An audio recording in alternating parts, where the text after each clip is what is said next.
আজ 22শে নভেম্বর। আপনি কি জানেন আজকের দিনের উদ্দেশ্য গুরুত্বটা কি? আজকের দিনে কি হয়েছিল? আজকের দিনে 1856 খ্রিস্টাব্দে বিধবা বিবাহ আইনের সপক্ষে প্রচার করার জন্য সংবাদ প্রভাকর পত্রিকায় একটি বিজ্ঞপ্তি ছাপা হয় যে কোনো বর যদি কোনো বিধবাকে বিবাহ করে সেই বরকে নগদ 1000 টাকা পুরস্কার দেওয়া হবে। আজকের দিনে 1819 খ্রিস্টাব্দে জর্জ এলিয়ট জন্মগ্রহণ করেন। তিনি ছিলেন একজন বিখ্যাত ইংরেজ ঔপন্যাসিক। আজকের দিনে 1886 খ্রিস্টাব্দে বেনি মাধব দাস জন্মগ্রহণ করেন। তিনি ছিলেন একজন বিখ্যাত প্রাজ্ঞ বাঙালি পণ্ডিত, শিক্ষক এবং দেশপ্রেমী। তিনি নেতাজি সুভাষচন্দ্র বসুর একজন প্রিয় শিক্ষক ছিলেন। আজকের দিনে 1894 খ্রিস্টাব্দে পুলিন বিহারী সরকার জন্মগ্রহণ করেন। তিনি ছিলেন একজন বিখ্যাত বাঙালি অজৈব রসায়নের গোড়াপত্তনকারী বিজ্ঞানী। আজকের দিনে 1916 খ্রিস্টাব্দে শান্তি ঘোষ জন্মগ্রহণ করেন। তিনি ছিলেন ভারতীয় উপমহাদেশে ব্রিটিশ বিরোধী স্বাধীনতা আন্দোলনে অংশগ্রহণকারী একজন বিখ্যাত বিপ্লবী। আজকের দিনে 1967 খ্রিস্টাব্দে মার্ক রাফালো জন্মগ্রহণ করেন। তিনি হলেন একজন বিখ্যাত মার্কিন অভিনেতা।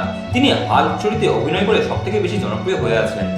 আজকের দিনে 1774 খ্রিস্টাব্দে রবার্ট ক্লাইভ মারা যান। তিনি ছিলেন ভারতীয় উপমহাদেশে ব্রিটিশ শাসন প্রতিষ্ঠার ক্ষেত্রে মূল ভূমিকা পালনকারী, অর্থাৎ তার বুদ্ধির জোরে ব্রিটিশ শাসন সারা ভারতীয় উপমহাদেশে ছড়িয়ে পড়েছিল।